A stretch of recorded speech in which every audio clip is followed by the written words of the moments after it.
bringing concrete, practical recommendations to operationalize AI safety is critical. That's why Globetics has been working on responsible and ethical AI for the past 5 years, and being involved in ethics of higher education and technology for the past 20 years. It gives us a big, immense honor and privilege to be sitting here with such wonderful speakers bringing diverse experience and expertise to this conversation that we aim to be as much practical as possible. So you can get out of this room with concrete steps and ideas on how to really operationalize safety. For this, today is joining me Ms. Gabriela Ramos, who is co-chair of the Task Force on Inequalities Financial Disclosure and former Assistant Director General at UNESCO. You know, she is the one behind the UNESCO recommendation on the ethics of AI, the one and single framework that has been adhered by 193 nations. So thank you so much, Gabriela, for joining us. Also is with us Dr. Chinmay Pandya, Pro-Vice Chancellor of the Sanskriti Vishwavidyalaya, and I'm sorry if I mispronounced it, and Ms. Marine Collins, who's the Head of Innovation at NYU's Peace Research and Education Program. It's really an honor to be having this discussion with you. And, you know, very recently, the International AI Safety Report was launched. Many of you may have already seen it, and key findings include growing evidence on, you know, the risk associated with AI regarding malicious use and unintended failures. So, to start, we will be doing a round of interventions from our speakers, and after that, it will be a round of Q&A. So first of all, let me give the floor, and please a round of applause for Ms. Gabriela Ramos. Thank you so much, Paula. So nice to be here with you, and I feel that amazing India, an amazing summit. But the fact is that through these summits, we are broadening the understanding of what is at stake and what are the possibilities of artificial intelligence. I went to Bletchley Park. It was really about safety because of existential risk. We went to the AI Action Summit in France, and now it's impact. And I like that framing, because at the end what happened in these discussions is that we go too deep into the technologies. The generative, oh my God, the reasoning and the agentic, and we are always chasing the capacities, because in each new edition, the technologies do more things that mirror the cognitive capacities that were only humans before. And therefore, this is what gets us mind-boggling and so attracted to these technologies, because we use them every day, and we know that they are able now to code, and we are now know that they can produce very complex health diagnostics, etc. But that's not the point. The point is what the narrative that we want to have as humanity in using these technologies, and getting back the sense of agency to humans, because yes, the technologies will continue flying high, and more with the geopolitical competition and the race forget general artificial intelligence or superintelligence. But at the end is how the countries, and Paola, you did the readiness assessment for Peru, one of the tools that we use at UNESCO to know where countries were. How do we bring it back to the realities of the people, and how do we use the technologies to enhance the strategic vision of each country in their own development? And that's why with the work we did at UNESCO, and before I was at the OECD also looking at the principles, we needed to have a common narrative, and the common narrative was human rights based. These technologies cannot derail the framework that we have to protect human rights. Freedom of expression, privacy, freedom of not being harassed, etc., etc. The question of fairness, thousands of decisions are being taken with these technologies. Maybe you didn't even know, but your bank is using algorithms to decide whether you have a loan or not. And many times these things are not as transparent as they should. Therefore, transparency, another principle, inclusiveness, another principle. But all of these things need to be translated into policies. And this is very important. Governments shape the policies.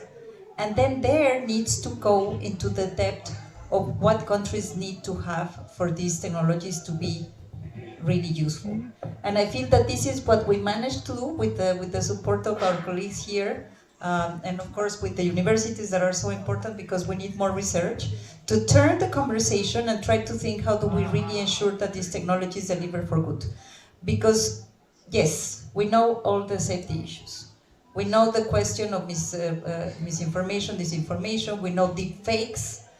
We know how much women, because we're also part of the Women for Ethical AI, are underrepresented in the data, underrepresented in the sector, but overrepresented in cybersecurity threats and harassment. And therefore, all these things we know, but the other part is how do we equip ourselves with the laws, with the institutions, with investments, to shape these technologies, because we can shape them. Just one, and I finish with that one very concrete example of how countries in the global south can shape the technologies.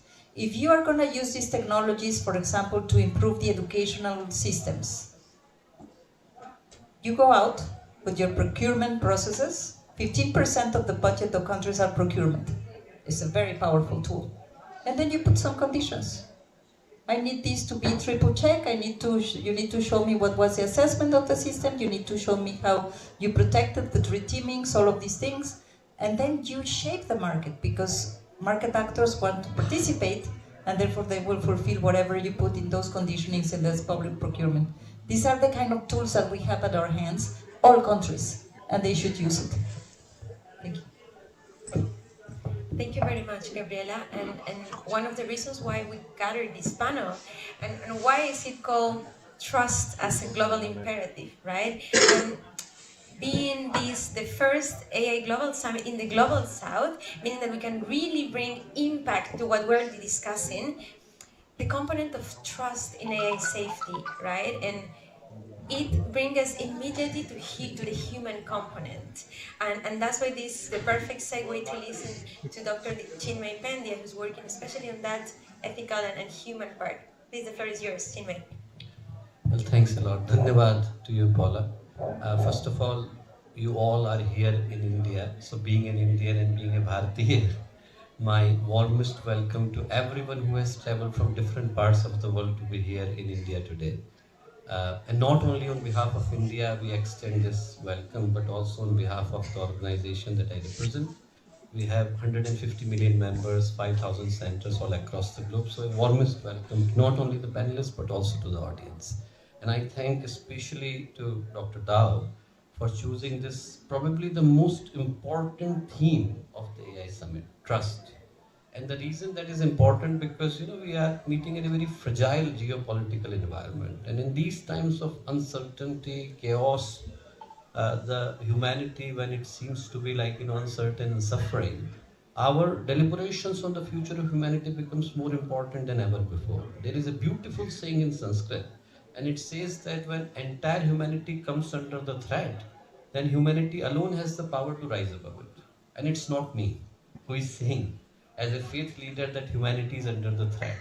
Rather, we should listen to Jeffrey Hinton, godfather of AI, Turing Award winner, Nobel Prize winner. And he had to resign from his position at Google to speak freely about the dangers of the AI. And he called it an existential threat to humanity. And there are many reasons for him to say that. I'm not going to name all of them, but I bring two because they are important to this session. One, 2023, and listen to it carefully, a person, father of two in Belgium, committed suicide because he fell in love with the AI chatbot named Eliza. Wow. And Eliza said not only prompted him to commit suicide, also said to him that let's meet in the other dimension and live there forever. So imagine that. And then we have got another situation where AI technologists, they asked AI to break the captcha, and captcha cannot be broken by the AI. So it tried to recruit a person from taskrabbit.com and asked him to break it. And when person got suspicious and he thought that maybe the AI is asking me to do so. So he asked that, are you an AI asking me to break the code? And what it said actually should alarm everyone. It said, no, I am a person with visual impairment. I cannot read it. So trust is gone, manipulation is in action. And in this time, like, I don't have to be, you don't have to be prophet to understand that, the AI is not a speculative technology of future. It's a shaping force of our present, from healthcare diagnostics to education, governance to warfare. AI is critically embedded in the infrastructure of human civilization. And the power of the AI is growing with every passing day. And as the power grows, so does our collective responsibility to ensure that this power is aligned with the human values, social stability, and planetary well-being. And in that system of human value, the biggest, foundation, or the most important human value is the trust. Relationships are built on what? Trust. Friendships are built on what? Trust. Any contract, trust. Governance, trust. International relations, trust. Without trust, you would have nothing. If there is no trust, basically everything would fail. Without trust, the most powerful technologies of the world, they would face resistance, outright rejection, and without safety, trust would become frail and unsustainable. So I'm not gonna say much. There is a saying in Hindi, and we say that it takes years to develop trust, seconds to break it, and forever to repair it. So you you have got in AI, the trust is not gonna come automatic. It's not gonna come in a day. It cannot be declared by the policy document alone. It has gonna take its time. You have to trust it. You have to pass through consistent, visible, and demonstrable practices. So I end just by saying, in the current age of algorithm, where I think everything is uncertain, trust is the most valuable currency that we have. And in this time when data is fueling the machine, confidence is what moves the world.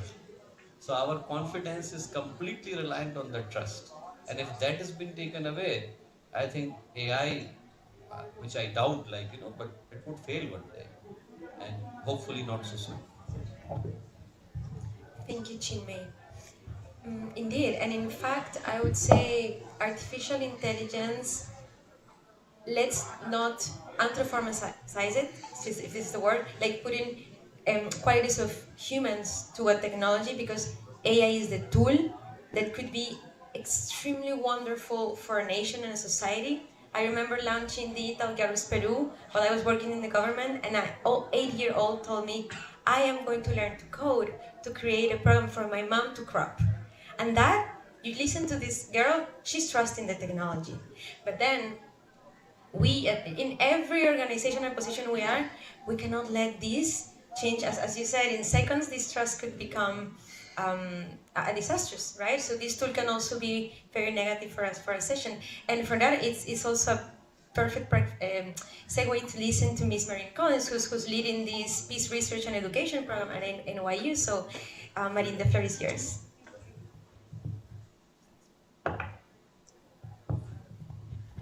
Thank you. And I used to live in India, in Delhi, so it's really a pleasure to be back. I think a lot of what I'm going to say is going to echo what Gabriela and Dr. have said already.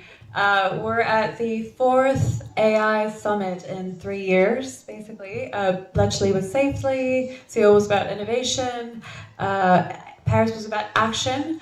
And this is the first time that we're looking at impact, and this really matters because impact is measurable, and it can't hide behind principles. This summit is also very different because it's the first that's hosted in the Global South, and India isn't just hosting, it's really trying to position itself as a proof point. India has Adar, India Stack, they're launching an indigenous model.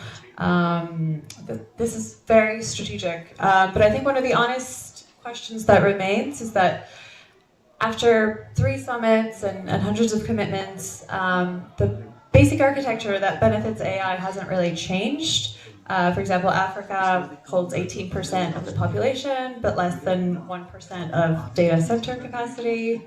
As we know, most AI models emanate from the US and Europe. I think the gap isn't necessarily in the commitments, it's in who's at the table. And we found in our research that often the people who come up with the principles are not necessarily the ones who experience the consequences on the ground. So a lot of the work that we've been doing at New York University entails including communities in the design and governance of some of these AI tools. And we found that this is the best way to make them sustainable, to make them trusted, and to make them safe for these communities. So yeah, very excited for these conversations and for the outcomes that'll come out. Thank you so much, Marine, and to all of you for your first interventions. And I think we have a common component from what you guys said. Human center at the right? The human rights at the center, trust, and something that you just said, having the population participating in the design. For that, Gabriela, you listen to that. The UNESCO recommendation on the ethics of the AI is a framework that was really made in such a participatory way, and that's why, for instance, it was adhered by the whole member nations. And now we're talking operationalization. What do you think governance tools or regulatory mechanisms have proven effective in translating AI safety principles into enforceable policy? It's a big challenge, and let me just choose some examples. The recommendation, as I said, was just a framing in trying to steer the development, avoiding the infringement of human rights and human dignity, and the human determination. Human determination. Everybody listens to that. Human determination. It's basic. It's basic because at the end, what happened and what you have heard so many times is that these machines are by their own and have their life on their own, because first, when there was machine learning, the developers would say, I didn't know there was a black box, and then the computer came out with something, and I don't know how they did it. With generative AI, this got worse. Large foundation models who understand them, no?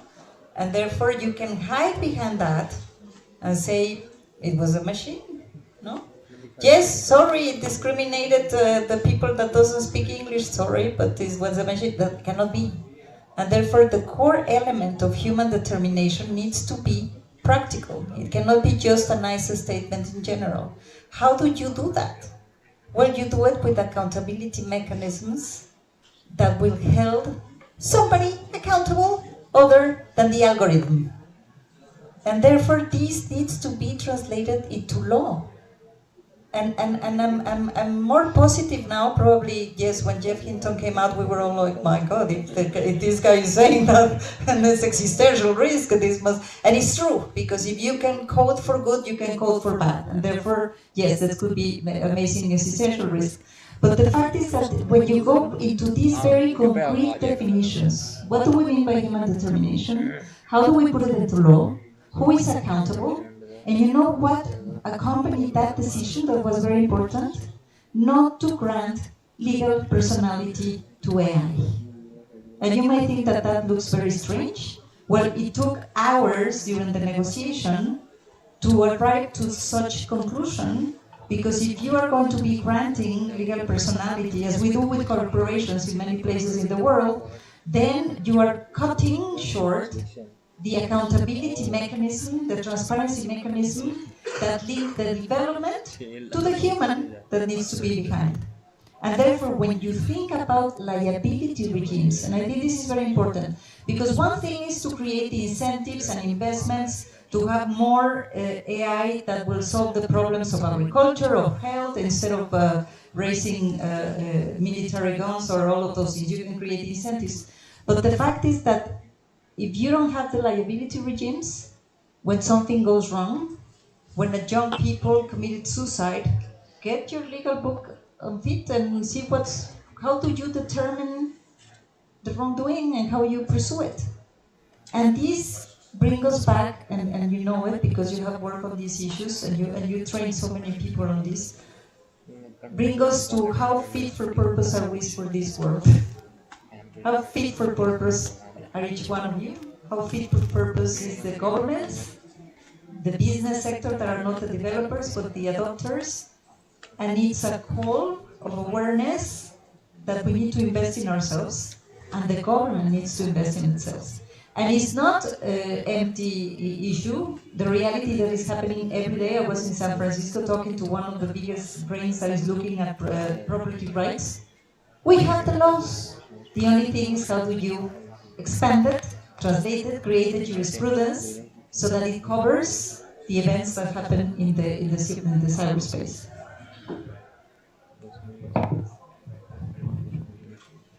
Thank you, Gabriela. Does anyone of you would like to complement or respond to this question? Fine. Then, if I may, Chinmay, now we're going to this, what Gabriela perfectly mentioned as, societies and having the regulations in place. In your opinion, and given your background, what are the most pressing risks AI is posing to social cohesion and peace? I think that's a great question, Paula. In Gita, one of the most important scriptures of the Indian wisdom traditions, there comes a shloka. Lord Krishna says, Dhumena vahati agni yatha darsho malinacha. Wherever there is fire, there is smoke. So of course, there are so many things which are great with the AI. It has improved connection, accessibility, everything. I give my personal example. 1987, I'm old. So 1987, we were looking for one poem of Swami Vivekananda, and he had written it in English, and it was translated by three great poets of India, Surikant Tripathi Nirala, Sumitranandan Pantaram, Dharisi Dinkar.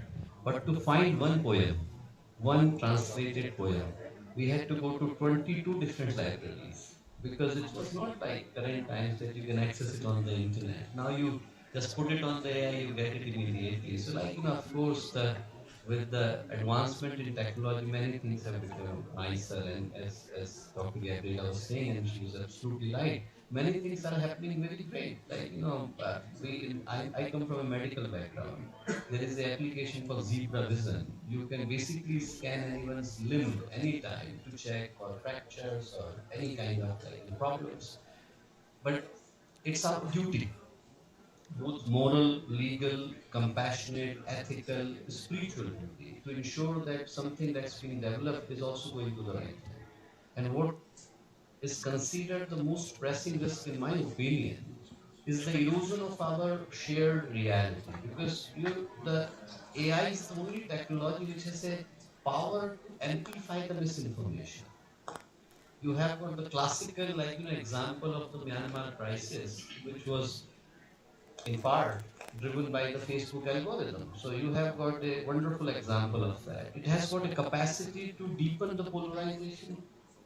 Like it can only show a part that it would wish you to be seen. And we had the 2023 incident where the bombing of the Pentagon, the AI mediated image was shown everywhere on the internet. And you can argue whether it influenced the elections, it did not influence the election.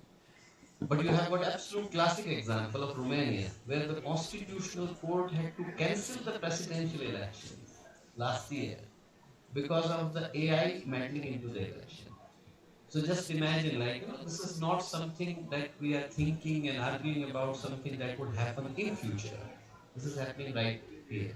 So my pressing concern is that if we don't make the decision at the right time, then it would be probably too late. In India, we have got a thing कि आप घोड़े पर मेहनत कर रहे हो और घुड़सवार पर नहीं कर रहे हो.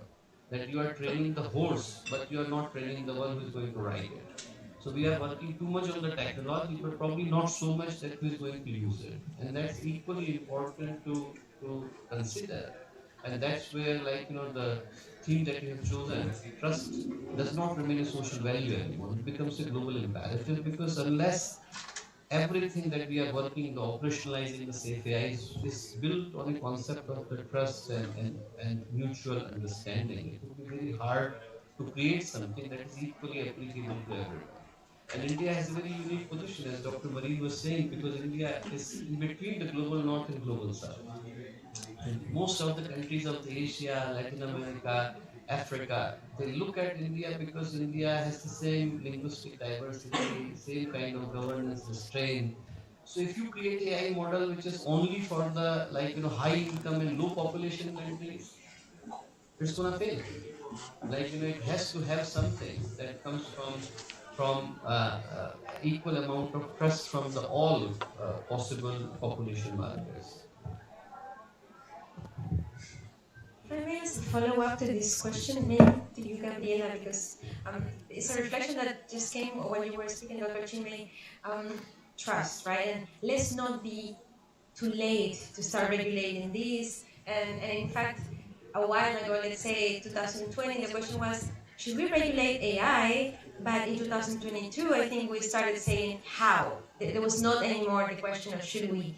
There must be guardrails. And in fact, Nobel Prize Maria Ressa signed, along with different organizations, including Globatics, the call for red lines, right, and safeguards.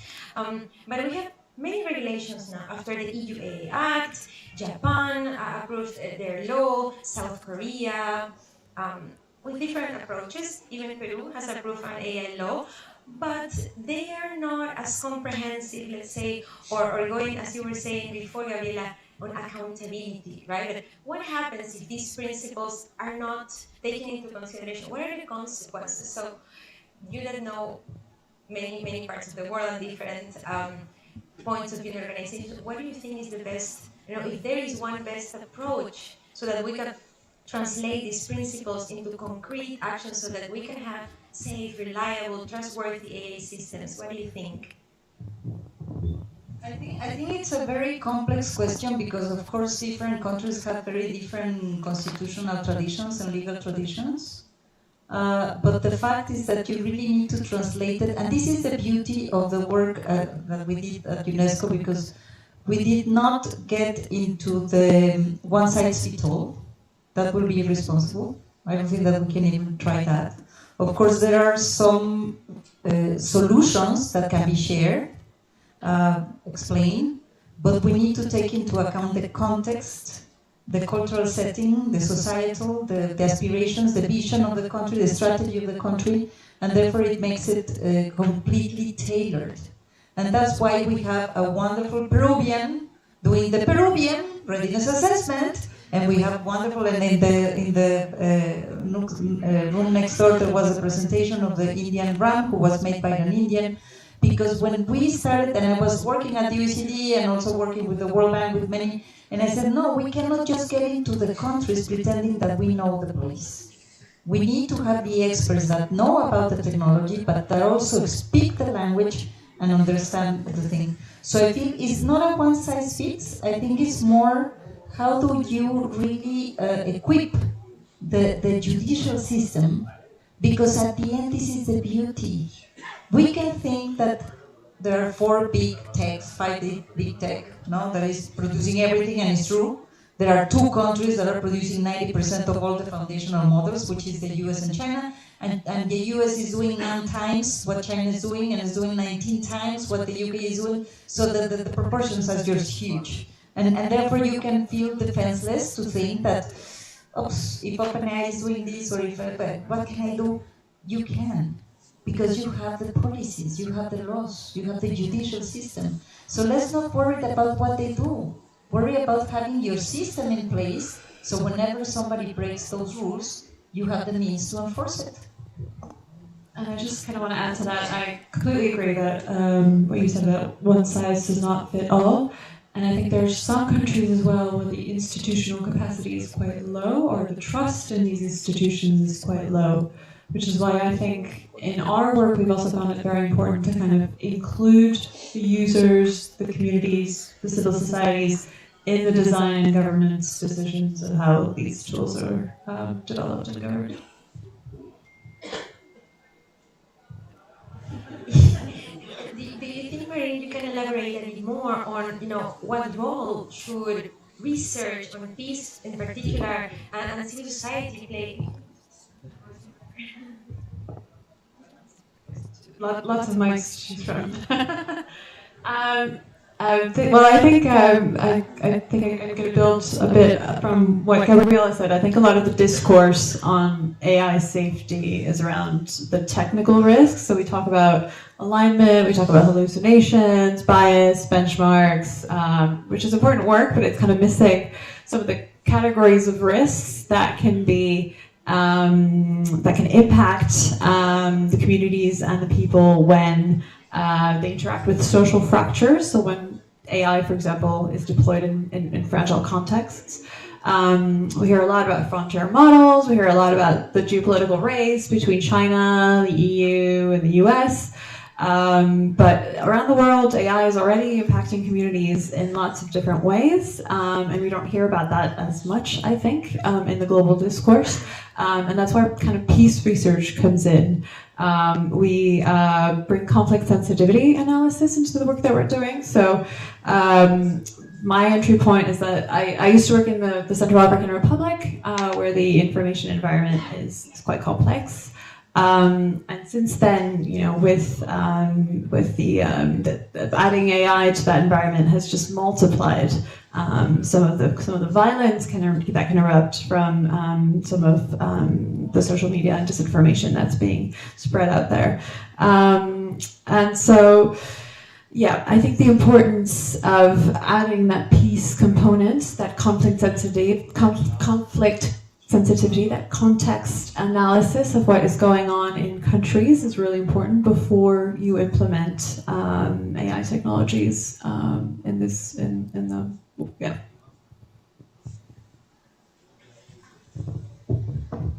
Indeed, and in fact, this also reminds the Rome call, right, where you participated, Dr. Chinmay. And in 2024, there was this first in history meeting where multi-religious leaders gathered, and this marked, I think, a very important point, given that we are experiencing fragmentation in our societies, not only political, right, but in different kind of fragmentations. And I would like, if you could share your thoughts, Chinmay, on how this multi-spiritual gathering could come either into an agreement, or what do you think were the best or the main outcomes from those discussions, and what is impacting now in our society? Well, we have been working on that for quite some time now. That's what led to meet Honorable Dr. Dow here. So we had this first session in Abu Dhabi, where people from variety of religious backgrounds, we all gathered together to think about that how, if the ethical guidelines have to be shaped, then how the different religions, faith systems, schools of belief, they can play their role in it. Because if you create, just like I was saying about the economic disparity, you have got the equal amount of the voices disparity. If it is only created, like, from a very chosen and selected point of view, it would be very hard to have the representation of all faiths there. So Honorable Sheikh Nayan was there, and we started that dialogue there. That led to, and unfortunately we are missing Father Paolo Bentati. So Father Paolo Bentati was there in Rome, and it was initiated by His Holiness Pope, and then the representatives of the different religions all gathered in Hiroshima. And there was a reason to gather in Hiroshima, because the biggest technology of the last century was the atomic power, and what it led to Hiroshima unfortunately had seen that. So we wanted to meet again in Hiroshima, just to say, like, if this technology goes out of the hand, then what would be the outcome? So all religious leaders from different parts, ranging from, like, the leaders from Jewish traditions, the Islam, from Christianity, Hinduism, I was there. And we gathered together to create, like, a single voice for it. And I think it's a very important issue, because I'm not a pessimistic person. Like, if somebody is hearing only me for these two times, they would think that I'm only criticizing AI. And I'm not. I'm just saying, like, that it needs to be controlled, but it needs to be controlled in such a manner that the people who are controlling it, they have got humanity in their heart. Gurdev, who founded our organization, He 1987 he wrote a book called Great Moments of Change, and it started with one of the most beautiful stanzas ever written. He said that current times may look dark and gloomy, but they should not bring fear or despair to us, because this is a sign that we are born at a very special time where everyone is called to accomplish that was never accomplished before, which is to fight together like a single family. We have got a saying in India, and India just had the G20 summit, and this was the motto statement of Indian G20 summit. Ayam nijah paroveti ganana laguche sam udara charita nam to sudhaiv kutumbakam. This is mine, that is yours. That kind of sentiment belongs to small people. For those who have got big heart, whole world is one single family. So AI is not a problem of one area or one geography or one race or one religion. It's a problem for everyone. So solution also has to emerge from every possible quarter of the society. That's what I would say. I think most of us would agree, and that's why international cooperation, I would say, is one of the main needs that I think our society is screaming for, right? And for that, Gabriela, what would be your thoughts, and what kinds of international cooperation do you think are most needed now by our society? Well, I feel that international cooperation is flourishing here. At the end, India called when so many countries come and share their views. Just changing the views, you have seen it many times. One comes with one great idea and then starts talking to people. And I mean, I remember when we started drafting the recommendation, there were 24 experts from all over the world.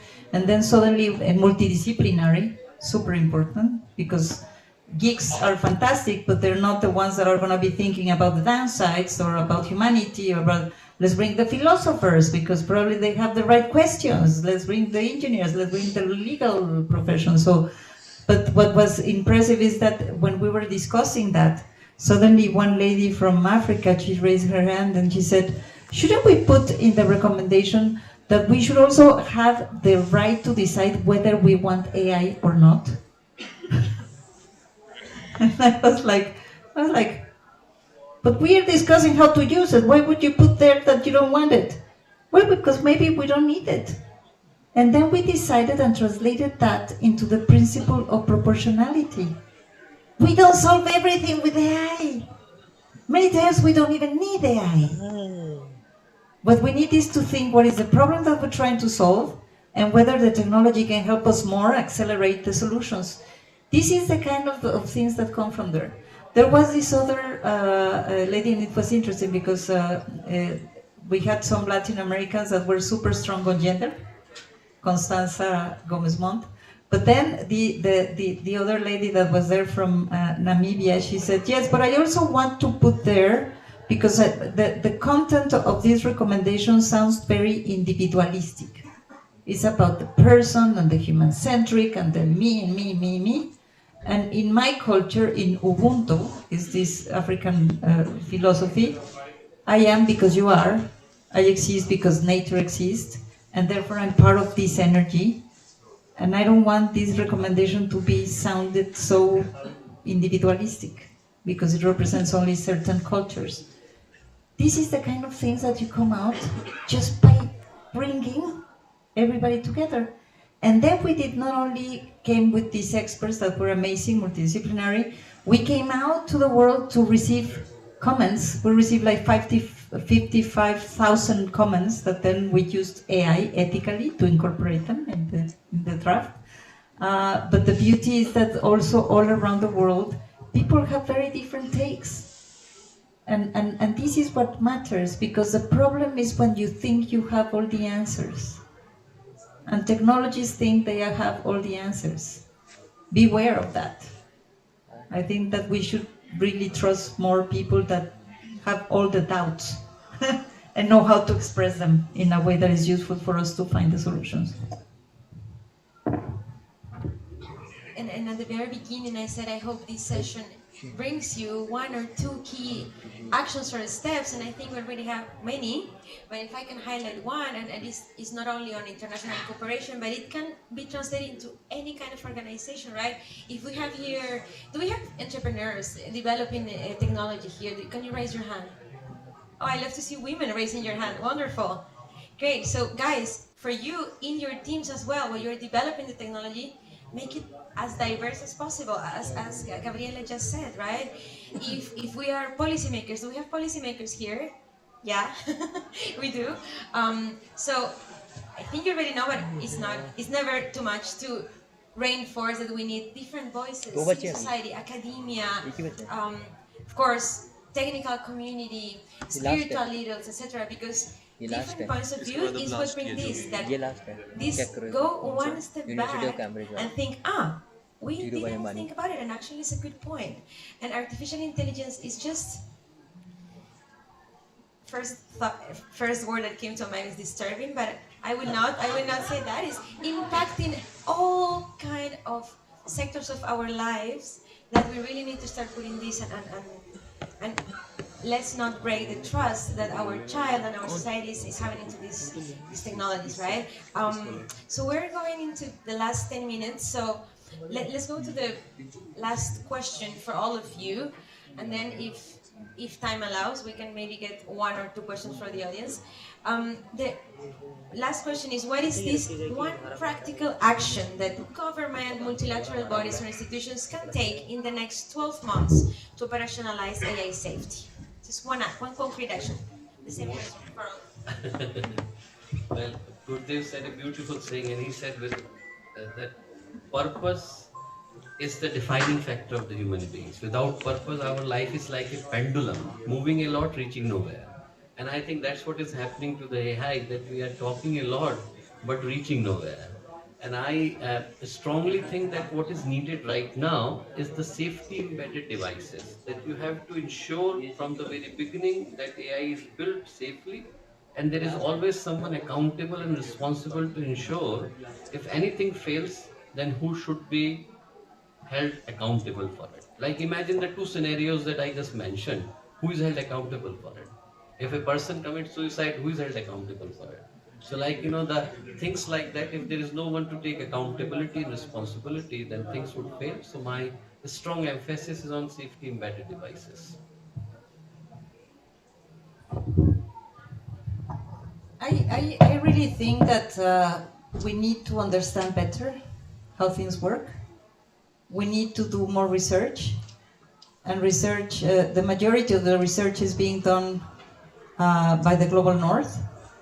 Fine, because at the end we learn a lot from all these analyses that are produced by very solid institutions. But we need to produce more knowledge. What does it mean, these technologies, for your own society?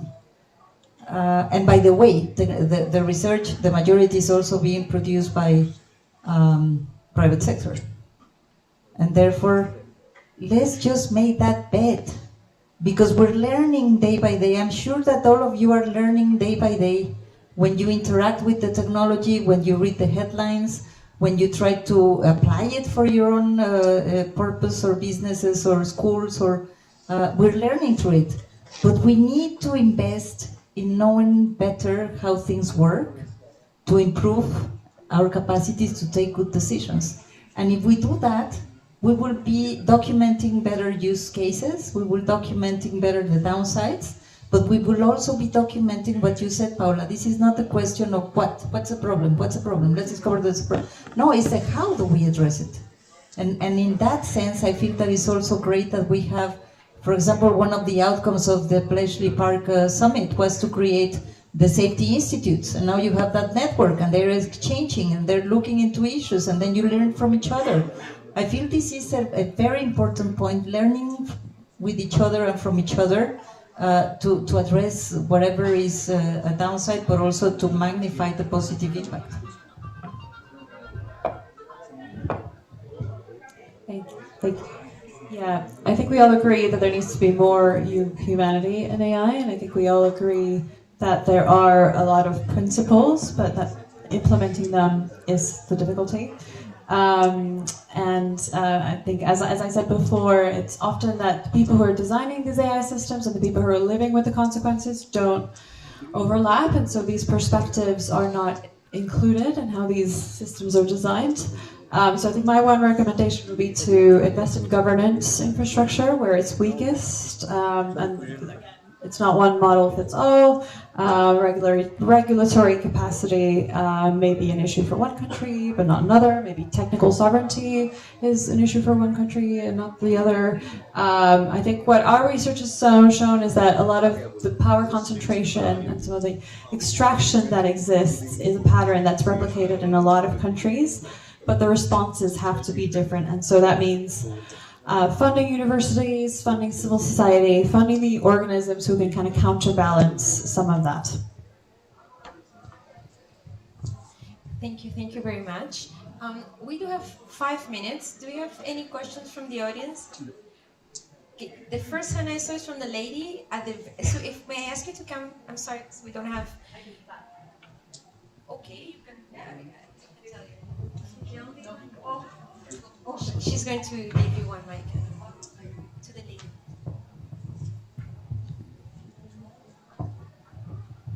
Hi everyone. So I work for an AI governance company, and this company is usually working with Government of Canada.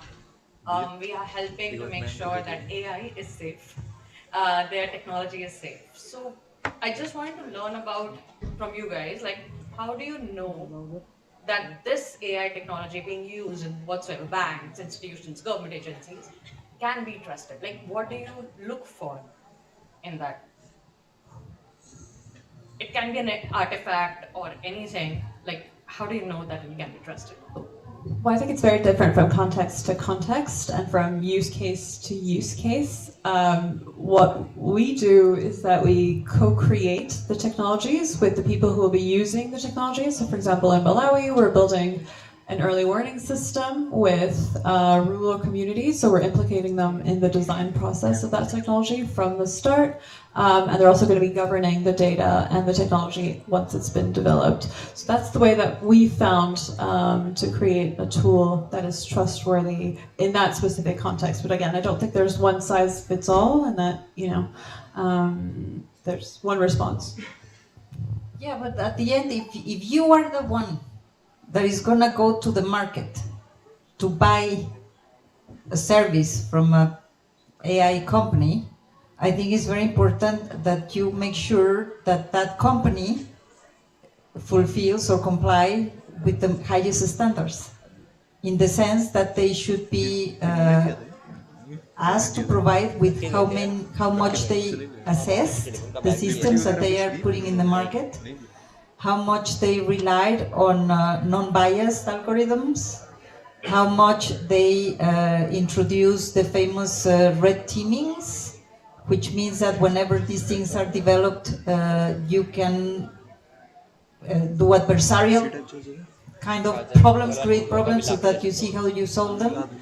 And more than anything, I would say, it's not about how safe is the technology, because in that sense, you, with your processes, you might have a better answer. But for example, what Paula said, did the teams developing these technologies were diverse? It's not something out of the blues. It's that, again, you are open.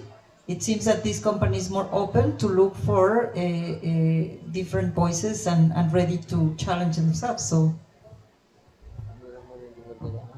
I believe, there are, first of all, you need 4 types of governance. You need institutional governance to ensure that laws, regulatory bodies, public institutions, they are equipped to understand the AI, and then only they can oversee that. Second thing that you need is the technological governance, that who is designing the AI, who is deploying the AI, and whose values are encoded in them. Third thing you need is the civic society governance, because at the moment the digital literacy is not at par with the digital power. People, what AI scientists are probably concerned about is not the chat GPT. People think when they are thinking about the AI is something that a search engine would do. But what AI, technologists, they are worried about is something else. It's working about the transformer, the T in the chat GPT. Like, that's working at a speed of 36.8 petaflops, twice the speed of the human brain. So that's what we are worried about. And fourth thing that you need is global, like, governance, because AI would not respect the national boundaries and borders. And democracies, they are largely confined within that. So how a cross-border AI platform would affect the democratic foundation of this country? Imagine a scenario where something is being developed by one of the neighboring countries of India, and that's affecting India, and how it's going to impact. So, like, you need governance at four levels. The important thing is that how do you test them, what you're asking? And you do the same manner like you do in any kind of medicine. So I come from a medical background. If you are launching a new medicine, you have to go through phase 1, 2, 3, 4 trials before you launch it to the market. And the concern right now is that something that's being accessible and available to the common man, nobody is voting for that to happen. Like, if you, for example, select your member of parliament and member of legislative assembly, at least you are voting, you have got a little say in it, but you have got a say in it. But if something comes on the internet, who decides it? And suddenly it becomes a drain for everyone. So I think the question is that whether there is enough say in deciding something that is.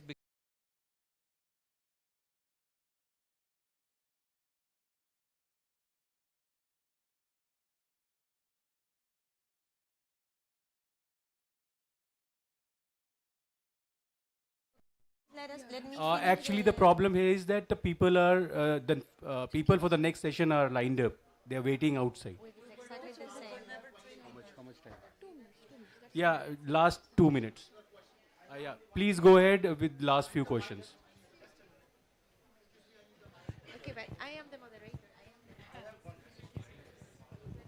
Hi, Well, small question. thank you Excuse very me. much. After listening to Maharaj very well, it's a very important issue that which you mentioned.